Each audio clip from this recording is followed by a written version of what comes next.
Developed by the Barons, Lizards Must Die is a game that might as well be called brainrot, of which spoilers I'm about to spew. But before, subscribe to my channel or not is up to you, but you should, because that will make me a better person. Well, LMD is a $2 ball-dropping, brain-rotting, spine-spoiling entertainment device where, after using funk to create the frequency required for the time travel glitch, the CIA has finally been able to go back in time, where they observe the Slavic warriors fight the reptilians we know they is allowed to live among us. But however messed up the premise might be, overwhelmingly good reviews on Steam and presumably at least 50% of the player base not being Russian, I assume there is something special on this didactical meme. So let us break in, shall we? The classes. In the direct economic competence of a second-hand contraceptive, there are multiple morons to choose from. But there is something off in here. This guy's name is DLC. Quick tip, don't click the DLC guy, it'll take you to a non-gacha shop experience with no waifus in it. The DLC class seems nice, but this review is not about how can you destroy your financial balance with an untold amount of gooning material. It's about how much you can get for $1 and an apple-based snack. So we don't talk about that one. Locations. Once you have chosen your of preference, you'll be moved to the third screen of the game, where you will find yourself with the maps. I personally like to call this the Middle Lands. Why? Well, because this game is a seemingly uninterrupted experience at the best of Bethesda style, where every time you move from one level to another, you must always cross through the lands of the main menu. But is there an order? Well, here's the battlefield, the lake, and here's the moon. And soon you'll realize that the only thing that makes sense in this game is the little sense that it all makes. Come to this point, you can see there is many classes and scenarios, and therefore you will be inclined to think there is replayability to it. But let me tell you that I am rather certain anyone who will even retry a level of this game should get their brains checked, because that thing is clearly not okay. I may have replayed a couple of them. Every location has its own story, if it can be called that way. For the story of this game is an accurate representation of a Russian military act for mentally deranged individuals in 862 BC, which is narrated by the Slavic equivalent of Dwayne Johnson. Round kick your faces out. It is whatever time before the existence of space-time causality, when the reptilians, aliens, and other beasts have not yet disguised themselves as they do on the days of the globalized trait of mental disorders. That motherfucker back there is not real!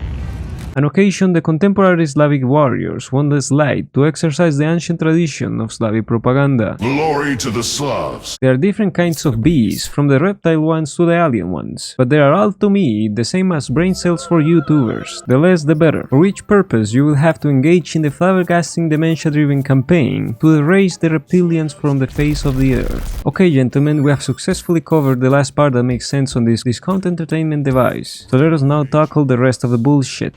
What in the actual fuck? Which is not really a lot, let me tell you. I know I paid exactly 3 cents for this game, but it was clearly not for the music, story, dialogues, or anything related with it. Instead, I paid for shitpost being made video game, where America is called America on medieval times, where the Giza pyramids were built by the Slavs. What the shit is this fucked up shit? It was the aliens who did this. And where the Slaviets won the space race by firing to the moon. All of which stands by the presumption that if anyone is offended by any of it, it is working as intended. This is mainly a third-person action combat game, which also enjoys of an isometric camera angle, where I can't see myself, and a second-person camera angle, where we don't do those here, please go fuck yourself. What is this even? No, the combat, as you can see, is pretty much all sorts of fucked up. However, it has its ups and downs. The best part is how it is essentially a crowd control simulator with swords and mazes. The worst is how it perfectly represents the daring consequences of ignoring your problems, for in this game enemies can run just at the perfect speed, so that every time the brilliant idea of skipping an area materializes into your mind, a mob of mugging cryptids is formed behind you, which will effectively turn the gameplay into a lynching survival simulator. Now, calling this game challenging will be like calling myself challenged, so I'm not gonna do that, but the motherfucking attacks taking 30 minutes to load and getting stun-locked every time I do a special attack doesn't really help a whole lot when you are fighting the fucking French army. Taking all of that in account, this game somehow manages to be fired by embracing its own nature, dog shit that is, to the point where you won't complain about how bad it is, you will enjoy it.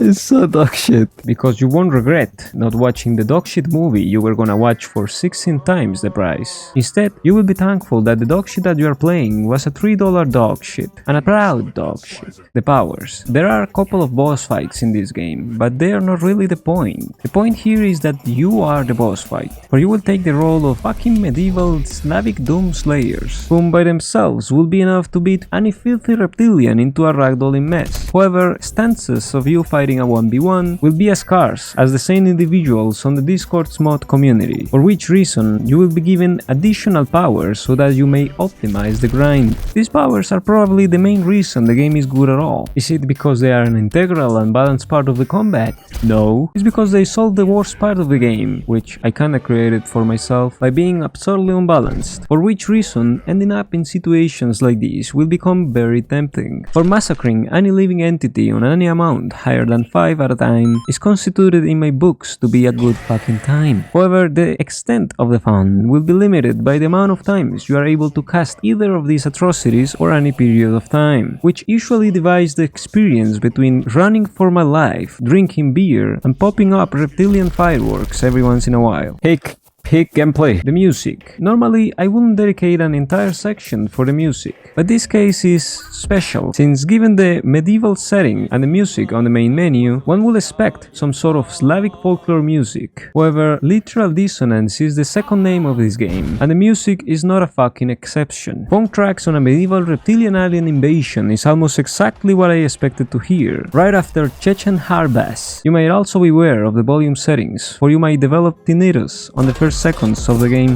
Holy shit, is loud as fuck. The battlefield. All we have covered until now is stuff that maybe I will play even if I was not retarded. But what I'm about to cover is the part that I wouldn't play was I not reviewing this shit. For the battlefield is an extension of the base concept of this game, taken into an excruciating degree. You spawn on an open wheat field, where you will find the worst nightmare of any mugger, a mob of good people trying to lynch you. Which would be fine if it wasn't 15 fucking waves of this, with no checkpoints, but still wouldn't be a problem if it wasn't for the fact that I got killed 3 times before I saw the goddamn final boss, which is a bear. What the shite? It's a bear! That I don't even know you can kill, because the powers don't do shit to it, and the thing killed me. How was I supposed to know? In conclusion, this is the type of game that you can buy with what you buy a non-toppings hot dog in downtown New York. And let's be fucking honest, there is no way that this many sober people completed this game. This is Mario 64 for crack addicts. For less than $3 and 3 hours of your life, it is a rather satisfying, dementia-driven genocide simulator that I will much rather buy in exchange of a pack of peanuts, if I wasn't hungry. For every 100 likes, I will donate a nuke to Pakistan and do 10 prayers for myself. See you in the next one. Peace!